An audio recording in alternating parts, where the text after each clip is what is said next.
Advertencia, si llegaste hasta aquí pensando que yo te voy a enseñar a implementar una arquitectura hexagonal o un sidecar, estás en el lugar equivocado. Seguro hay mejores lugares para ello. Pero aquí te voy a explicar por qué llegamos a los sidecars, cuáles son sus beneficios y sobre todo cómo te puede diferenciar en tu carrera profesional siendo un líder en la tecnología.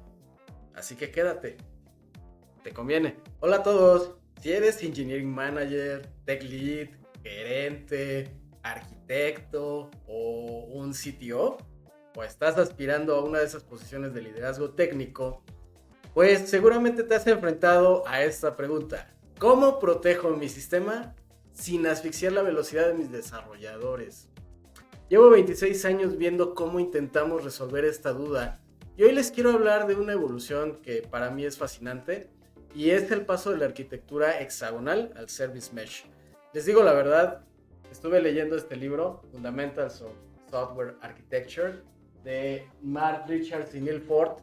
Es un gran libro porque habla del balance de muchos modelos de arquitectura que podemos adoptar para las soluciones tecnológicas que debemos implementar para nuestros clientes o para nuestras empresas.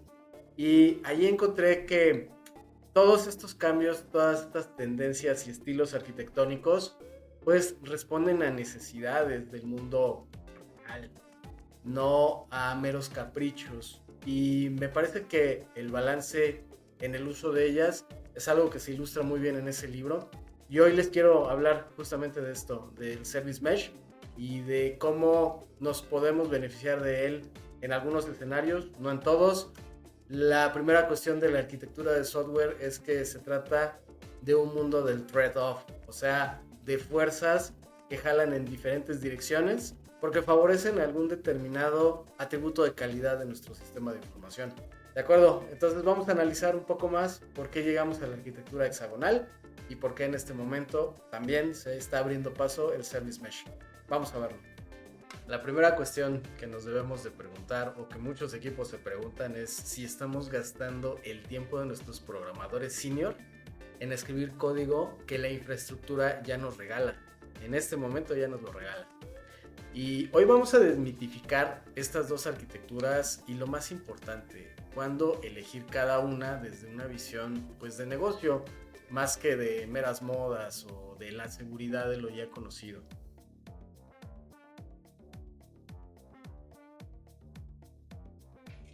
Viajemos al año de 2005, hace 21. Era la era de los monolitos y la verdad es que en ese entonces el miedo de un arquitecto era el vendor locking.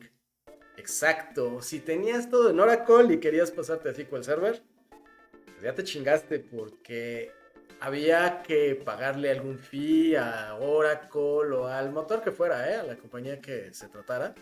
Había que pagarle algún fee para la salida, eh, costos asociados a licenciamientos pendientes, soportes pendientes, pólizas por ahí guardadas y ocultas. Y además, pues no solo eso, además tenías que sumarle el tiempo del desarrollo, probablemente contratar a alguna consultora que te apoyara con manos adicionales durante ese proyecto de años en ocasiones. Y además, la verdad es que también las cosas no eran tan ideales. Tenías que seguir trabajando con tu motor original, el base, y el nuevo. Entonces se duplicaban los costos de licenciamiento. Eso es absolutamente importante tenerlo en cuenta, ¿no? Cuando pensamos en una solución. Aquí es donde surge la arquitectura hexagonal. Y entonces, imagínense un búnker donde en el centro está la lógica de negocio y para que el mundo exterior entre o salga y se comunique, ya sea una base de datos o un log, tiene que pasar a través de un puerto y un adaptador. Entonces, esto tiene un valor para el manager, para el líder técnico. Es que, digamos, si bien esto es artesanía técnica, pues es muy bueno y es muy positivo y facilitaba mucho las cosas para el testing y para desacoplar el código. De hecho, históricamente pues se ha buscado eso, el desacople del código. Pero pues nada es gratis en la vida. Existía un impuesto para la complejidad, porque se requiere de programadores que sepan abstraer muy bien el modelo de negocio y además de ocupar en un muy alto nivel su lenguaje de programación. Y eso en términos de gestión, pues solamente significa una cosa: muchas horas, hombre, sumamente caras. Y bueno, después llegamos a 2016 por ahí y saltamos al presente, en un mundo ya más basado en la nube, tomada muy en serio, en donde empezamos a platicar de cosas como on-premise o on-cloud y todas estas cuestiones. Ahí ya no nos quitaba el sueño cambiar de base de datos cada día, ¿no? Cada que la factura ya no nos gustaba. En ese punto, los proyectos de software libre pues facilitaron la aparición de nuevas tecnologías mucho mejores, más capaces. También el hardware evidentemente lo llevaron muy a favor, y podemos obtener tecnologías como por ejemplo ahora el NoSQL, ¿no? Entonces, desde esa perspectiva, nuestro problema ahora ya no era ese, ahora era la red. Y es que en un mundo en donde los microservicios empezaron a adoptarse en todos lados, aunque no se entendiera su filosofía, aunque no se entendiera los problemas que eso empezó a generar, por eso te recomiendo este libro, pues el caos ya es otro. Y ahora se trata de que el servicio A no se puede comunicar con el servicio B. ¿Te suena?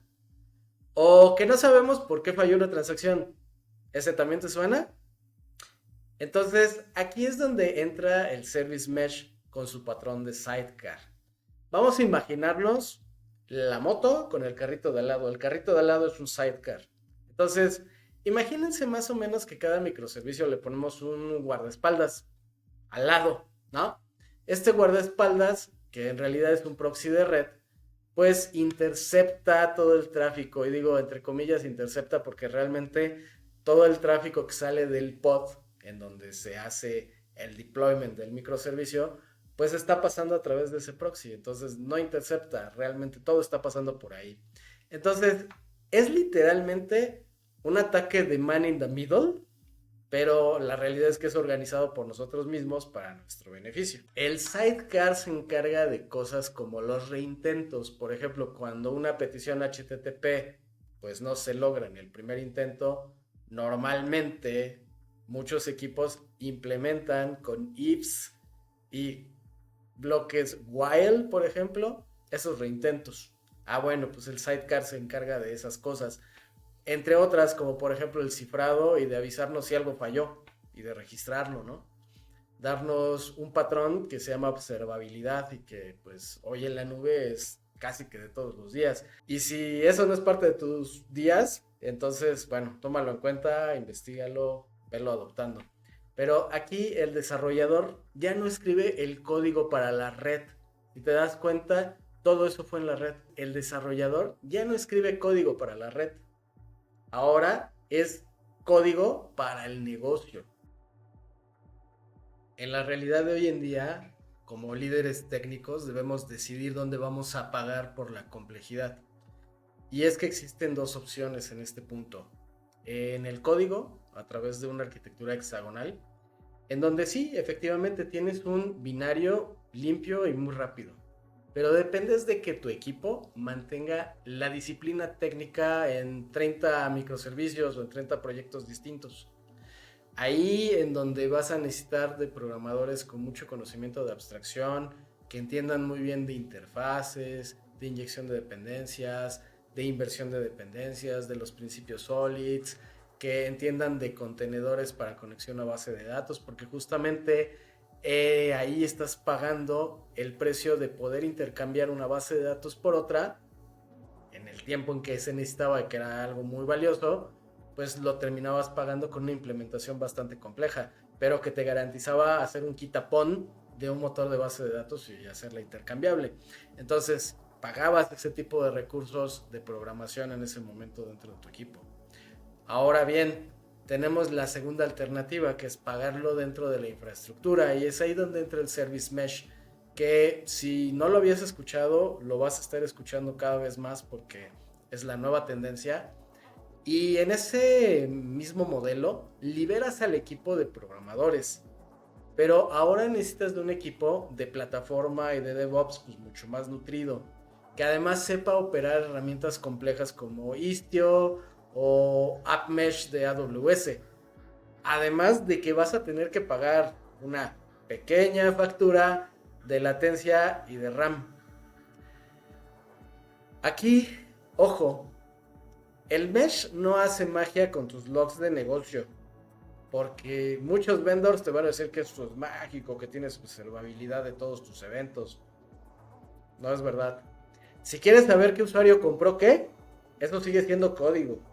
Pero si quieres saber por qué la red falló con un error 500, el mesh te lo da sin tener que tocar una línea de código. Bueno, pues llegó el momento de la realidad. A mí nadie me preguntó, pero ¿cómo lo implementaría yo? Si hoy tuviera que diseñar la estrategia para un negocio complejo como un banco o una aseguradora, pues no elegiría bandos. Usaría un enfoque híbrido, tomando lo mejor de ambos mundos. Mantendría hexagonal para la base de datos y la lógica core. ¿Pero por qué? Por las pruebas automáticas, las pruebas unitarias. Quiero que mi equipo sea capaz de probar el negocio en segundos o en minutos. Y delegaría toda la resiliencia de red al service mesh. Yo no quisiera ver un solo retry o un circuit breaker escrito en Java o en C Sharp. ¿Me entiendes? Entonces, ¿cómo también podría cuidar la arquitectura? Y esto es algo de las cosas interesantes que me encontré en este libro. ¿Cómo me aseguro de que el equipo no haga trampa? Pues yo usaría fitness functions, que son pruebas automáticas muy parecidas a las pruebas unitarias, pero que asegura que no se rompan reglas de arquitectura. Y estas también se ejecutan a través del pipeline de CI/CD para que rechacen cualquier código que intente, por ejemplo, acoplar código o librerías de negocio con las librerías de infraestructura. Así la arquitectura se cuida solita. Gracias por llegar hasta aquí. Para cerrar, quiero dejarles una reflexión.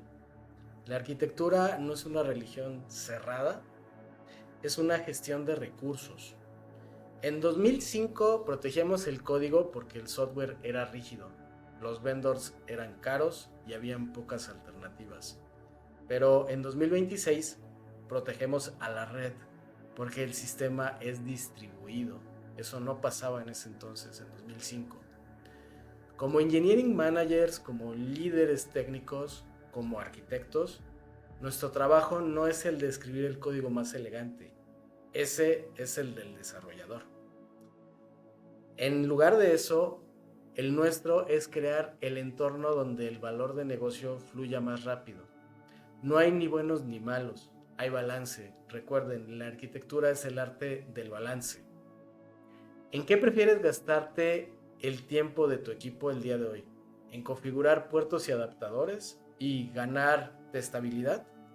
¿O en entregar valor al cliente? Si te gustó este análisis, déjame tus dudas, déjame tus comentarios y nos vemos en la próxima entrega. Hasta luego, feliz 2026.